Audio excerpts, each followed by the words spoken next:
بسم اللہ الرحمن الرحیم۔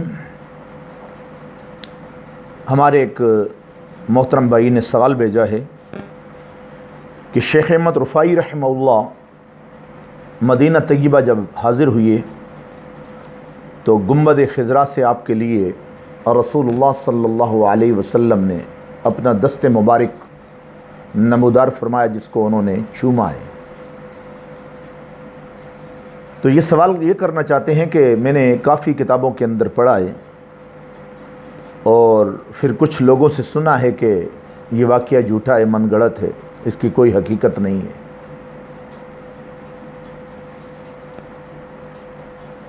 اور اس کے بارے میں وضاحت فرمائیں۔ محترم، میں نے آپ کا سوال پڑھا بھی اور پھر ابھی رپیٹ بھی کر کے آپ کو سنا دیا ہے۔ یہ واقعہ بالکل بڑی بڑی کتابوں کے اندر موجود ہے۔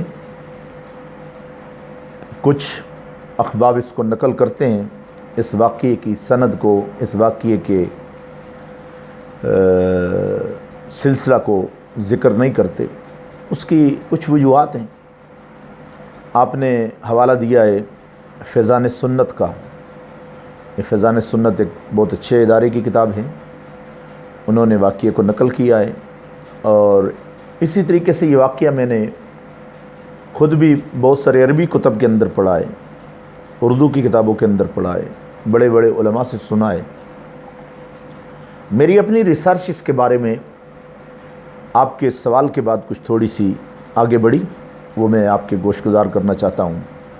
اور جہاں بھی یہ واقعہ موجود ہے، ان مصنفین کو اگر وہ موجود ہیں یا ان کے جتنے بھی متعلقین ہیں، ان کو چاہیے کہ اس حوالے کو اس کے اندر درج کر دیں، تاکہ کسی بھی بد مذہب کو، کسی بھی اسلام دشمن شخص کو یہ جرأت نہ ہو کہ وہ اسلاف کے مقام اور اسلاف کی محبت کو یوں اپنی زبان سے ٹھکرا سکے۔ دوستان محترم، یہ واقعہ میں نے جن کتابوں کے اندر پڑھا ہے، پہلے ان کے نام اگر آپ کو سناتا چلا جاؤں تو بہت سارے نام ہیں۔ میں سب سے پہلے شیخ احمد رفاعی رحمہ اللہ کا تھوڑا سا تعارف آپ کو کرانا چاہتا ہوں۔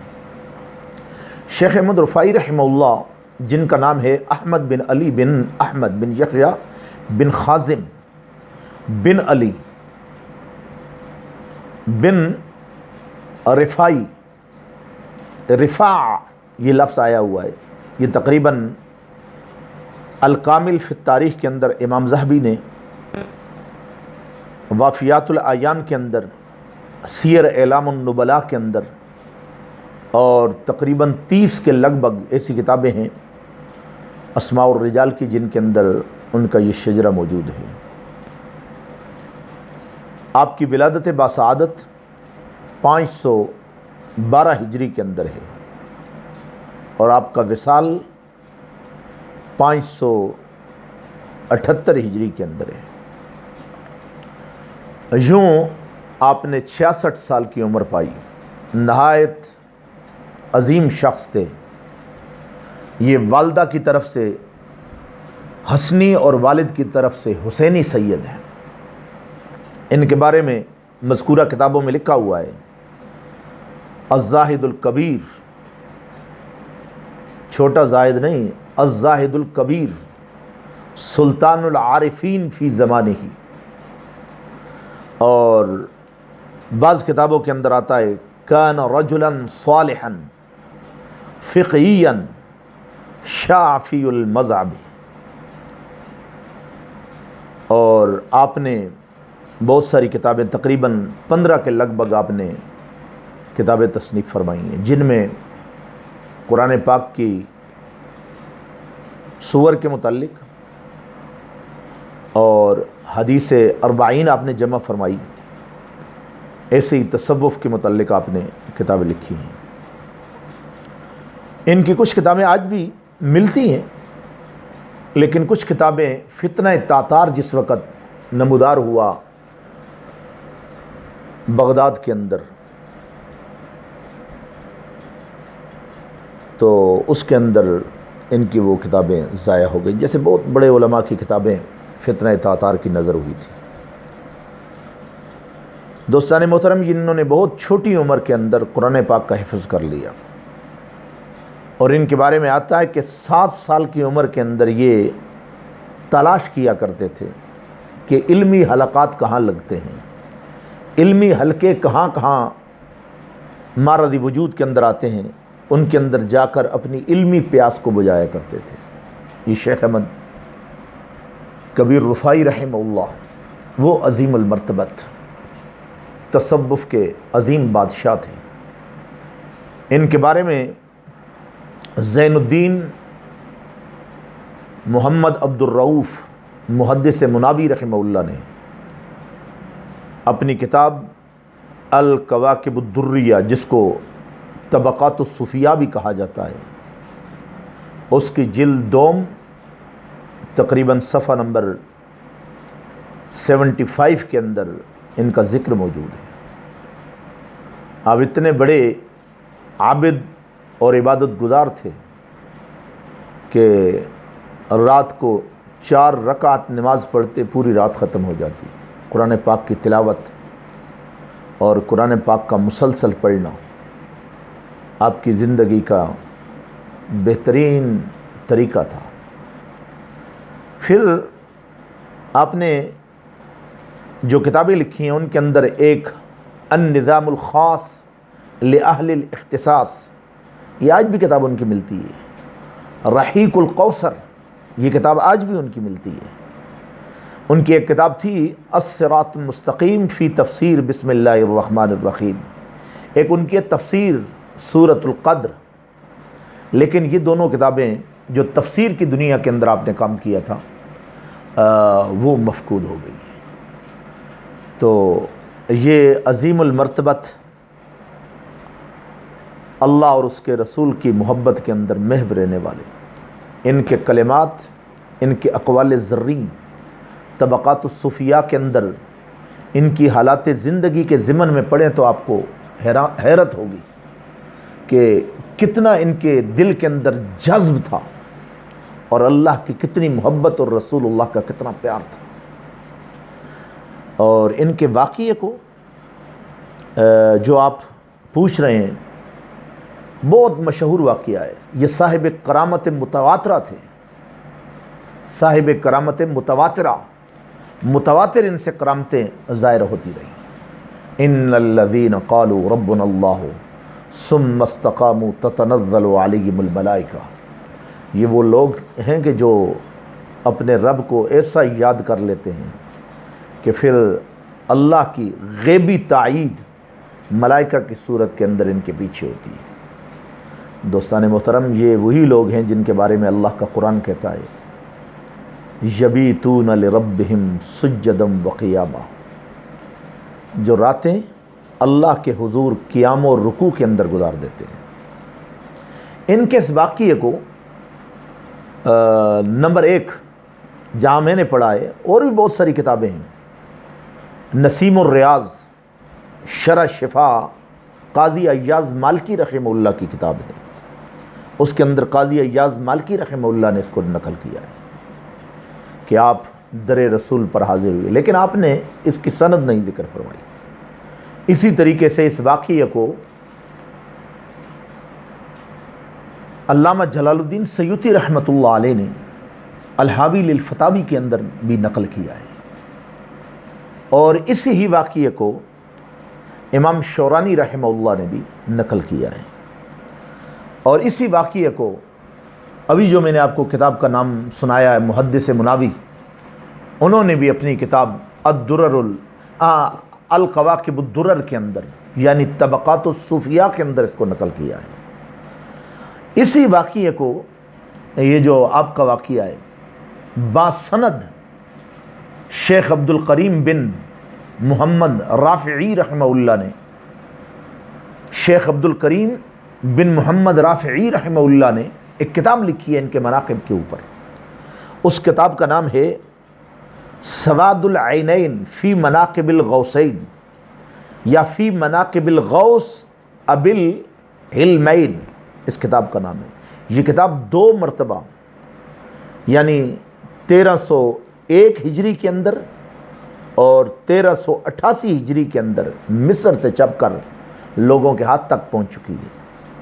ہمارے اصل میں مصنفین نے جنہوں نے اس واقعے کو ذکر کیا ہے وہ ایسے ہی جیسے اسلاف اس واقعے کو وہ لوگ نقل کرتے رہے جن کی ذات پر اعتماد کیا جاتا ہے، اس لیے انہوں نے اس کی سند کو ذکر نہیں کیا۔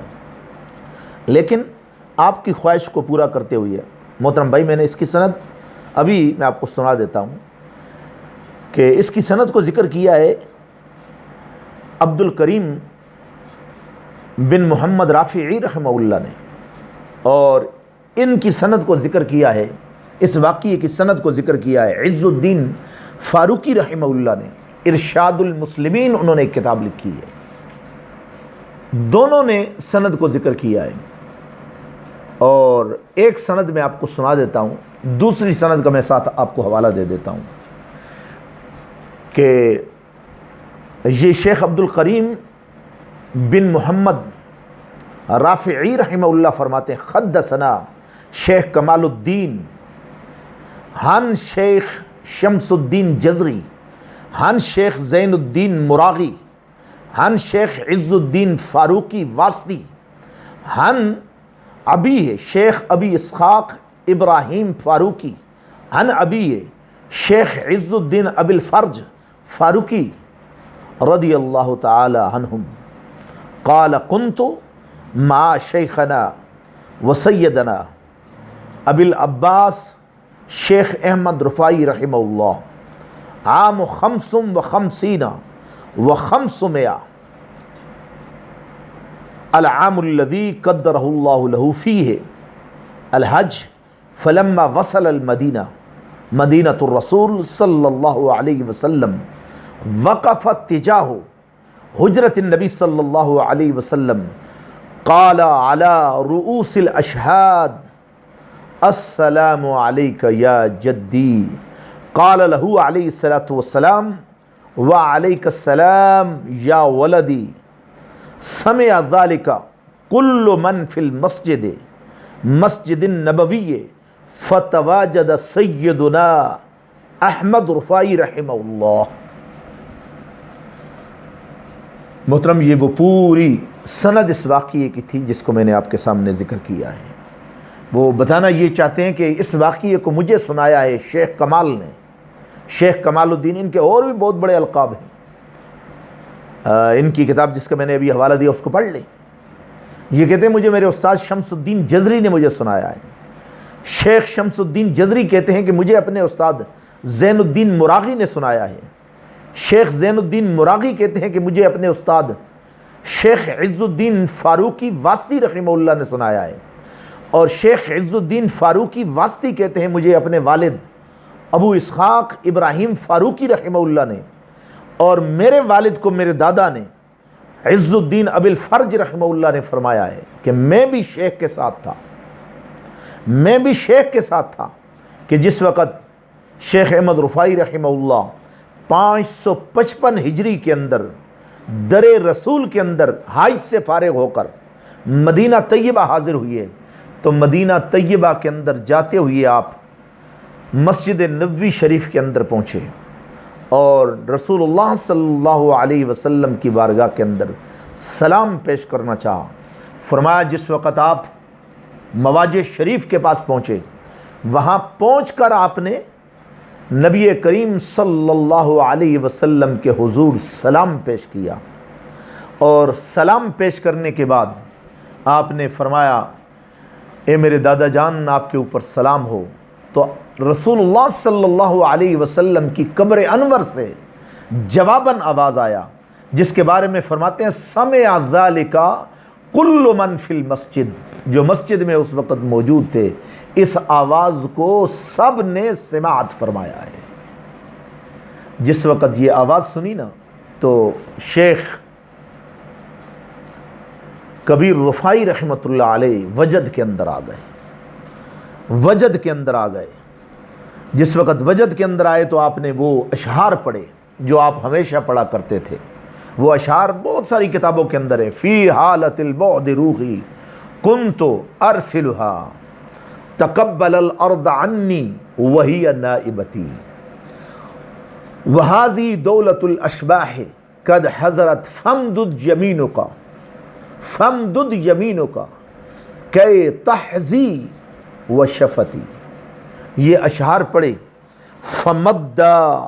فمدّا لہو رسول اللہ صلی اللہ علیہ وسلم یدہ الشریف کہ یا رسول اللہ میں پہلے جس وقت اپنے ملک کے اندر ہوتا تھا تو سلامی کے لیے اپنی روح کو سلام دے کر آپ کے ہاں بھیجا کرتا تھا. آج خود میں حاضر ہوں، کرم فرمائیے. پھر میرا رسول اس عاشق صادق کی اس آواز پر رسول اللہ صلی اللہ علیہ وسلم نے اپنا دست مبارک اپنے حجرہ مبارک سے بار کیا. تو اس واقعے کے اندر آتا ہے کہ جس وقت یدہ الشریف من قبرہ الازہر المکرمہ کہ آپ کی قبر انور سے وہ ہاتھ نمودار ہوتا ہے. اب کا ہاتھ جس وقت بار آتا ہے فتقبلہا تو آپ نے اس ہاتھ کو چوما. فی ملئن اس جمع غفیر کے اندر. کسی نے پوچھا وہ کتنے لوگ موجود تھے؟ فرمایا یقرب من 90,000 رجل. اس سال اس مسجد شریف کے اندر حاضرین کی تعداد جو ہے نا وہ 90,000 کے لگ بھگ تھی. ینظرون الناس یا الناس ینظرون ید الشریف کہ آپ کے دست مبارک کو لوگ اپنی آنکھوں سے دیکھ رہے تھے. ان دیکھنے والوں میں کون تھا؟ ان دیکھنے والوں کے متعلق شیخ عبد الکریم فرماتے ہیں ان میں حیات بن قیس خرانی رحمہ اللہ تھے، ان میں شیخ عبد القادر جیلانی رحمہ اللہ تھے، شیخ خمیس علیہ رحمت تھے، شیخ عدی بن مسافر رحمہ اللہ تھے.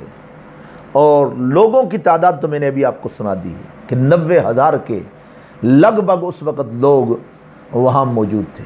میں یہ نہیں کہتا کہ اس مسجد میں اس وقت 90,000 سمائے ہوئے تھے. بھائی جتنے مسجد کے اندر تھے انہوں نے مسجد کے اندر دیکھا، اور باقی لوگ اتنے اس جمع غفیر کے اندر. جیسے آج آپ مسجد نبوی کے اندر جائیں تو لوگوں کی تعداد کتنی ہوتی ہے، اور اس وقت مسجد نبوی کی تعداد، اس وقت مسجد نبوی کی یہ جو سارا حلقہ ہے کیا یہ ایسے تھا؟ نہیں، یہ تو کھلا چٹیل میدان تھا، اور پیچھے کی طرف کچھ گھر تھے. صحابہ اکرام رضوان اللہ، یہ مختلف اس کے اوپر باقاعدگی کے ساتھ تاریخ مدینہ اور مسجد نبوی کی تاریخ کو آپ پڑھ سکتے ہیں. میں خود عمرہ شریف پر جس وقت حاضر ہوا تو وہ مسجد شریف کی پوری تاریخ کی کتاب ہمارے ڈاکٹر میرے خیال محمد الیاس ہیں، انہوں نے اس کو مرتب کیا. میرے ذہن سے ان کا نام ابھی حاضر نہیں ہو رہا. ان کی تاریخ کی کتاب میرے پاس موجود ہے میری لائبریری کے اندر. اور اسی واقعے کو عز الدین فاروقی نے اپنی کتاب رحمہ اللہ ارشاد المسلمین کے اندر بھی اپنی سند کے ساتھ نقل کیا ہے. یہ جو کتاب جس کا پہلے شیخ عبد الکریم کی کتاب کا میں نے آپ کو ذکر سنایا ہے، آپ نے کئی آپ کے واقعات کی اسناد کو اس کتاب کے اندر سمویا ہے.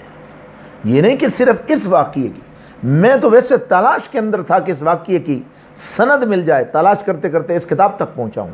تو یہ کتاب کے اندر یہ واقعہ میرے ہاتھ کے اندر آ گیا کہ اس واقعے کی سند بھی انہوں نے. اس کے اندر شیخ عز الدین فاروقی رحمہ اللہ فرماتے ہیں کہ جس وقت نبی کریم صلی اللہ علیہ وسلم کے حضور آنے والے لوگوں کی تعداد مختلف طرف سے آتی گئی، عجم عرب سے لوگ آتے گئے، یمن سے، شام سے، مغرب سے، حجاز کے مختلف علاقوں سے، تو سارے لوگ وہاں موجود تھے. وَخَلَائِقُ كُلُّهُمْ تبرکو و تشرفو بروی ید المحمدیہ صلی اللہ علیہ وسلم ببرکتہ رضی اللہ عنہ. شیخ عز الدین فاروقی رحمہ اللہ فرماتے ہیں کہ میرے سامنے لوگ آپ صلی اللہ علیہ وسلم کے دست مبارک کا نظارہ بھی کر رہے تھے اور دست مبارک کی سے برکت بھی حاصل کر رہے تھے. تو یہ ہمارے اسلاف تھے جن کی محبتیں تھیں. تو اس لیے آپ نے اس واقعے کی سند، میں نے مکمل آپ کو سند اور مکمل، اور بھی اس کے اوپر کافی باتیں ہو سکتی ہیں۔ پھر اس واقعے کو یاد رکھ لیجئے گا، اس واقعے کو وہی آدمی حیات النبی کا جو قائل ہوگا مانے گا۔ ظاہر ہے کہ اگر مسلم شریف کو پڑھ لیں کہ رسول کائنات صلی اللہ علیہ وسلم جس وقت جاتے ہیں معراج کی رات بیت المقدس کے اندر، راستے میں حضرت موسیٰ علیہ السلام کو دیکھا۔ موسیٰ علیہ السلام ہوا قائم یصلی فی قبرہ، آپ اپنی قبر انور کے اندر کھڑے ہو کر نماز پڑھ رہے ہیں۔ اور دوسری حدیث کے اندر آتا ہے رجالہ ثقات کے حوالے سے علماء نے اس کو لکھا ہے کہ الانبیاء احیاء فی قبورہم یصلون، کہ انبیاء اپنی قبروں میں زندہ ہیں اور وہ نماز پڑھتے ہیں۔ یہ میرے رسول کائنات صلی اللہ علیہ وسلم نے پریکٹیکل اپنے عاشق کے سامنے اپنے ہاتھ کو نمودار فرمایا۔ اور ان اللہ حرم علی الارض ان تأکل اجساد الانبیاء، اللہ نے انبیاء کے اجسام کو مٹی پر حرام کر دیا ہے، اور جس پر اللہ نے حرام کر دیا ہے وہ چیز اس کو کھاتی قطعاً نہیں ہے۔ یہ ان بد عقیدہ لوگوں کو، انبیاء اپنی قبور کے اندر زندہ ہیں، آپ گنبد خضرا کے اندر زندہ ہیں۔ اگر موسیٰ علیہ السلام کی حدیث کو پڑھیں تو آپ کو پتہ ہے موسیٰ علیہ السلام اور رسول اللہ صلی اللہ علیہ وسلم کے درمیان عیسیٰ علیہ السلام نبی آئے، کتنا زمانہ گزرا ہے۔ تو جب موسیٰ علیہ السلام کا یہ مقام ہے تو رسول اللہ صلی اللہ علیہ وسلم، اس پر جو آپ نے سند مانگی وہ میں نے پیش کی، اللہ اس کو قبول فرمائے۔ شیخ احمد رفاعی رحمہ اللہ بہت عظیم صوفی بزرگ گزرے ہیں، صوفی شخصیت گزرے ہیں۔ اللہ ان لوگوں کی کاوشوں کو، انہوں نے جو اسلام کا کام کیا ہے، قطعاً آج کے زمانے میں آپ سوچ بھی نہیں سکتے کہ ان اللہ کے نیک بندوں نے کیسے اسلام کی خدمت کی ہے۔ اللہ ہمیں عمل کرنے کی، سمجھنے کی توفیق عنایت فرمائے۔ رسول اللہ صلی اللہ علیہ وسلم کے عشاقان کے بارے میں اسی لیے تو کسی نے کہا ہے کہ یہ بڑے کرم کے ہیں فیصلے، یہ بڑے نصیب کی ہے بات ہے۔ یہ کرم اور نصیب اسی کا ہے کہ جس کے دل کے اندر رسول اللہ کی محبت ہوتی ہے۔ اللہ عمل کرنے کی، سمجھنے کی توفیق عنایت فرمائے۔ وآخر دعوانا الحمدللہ رب العالمین۔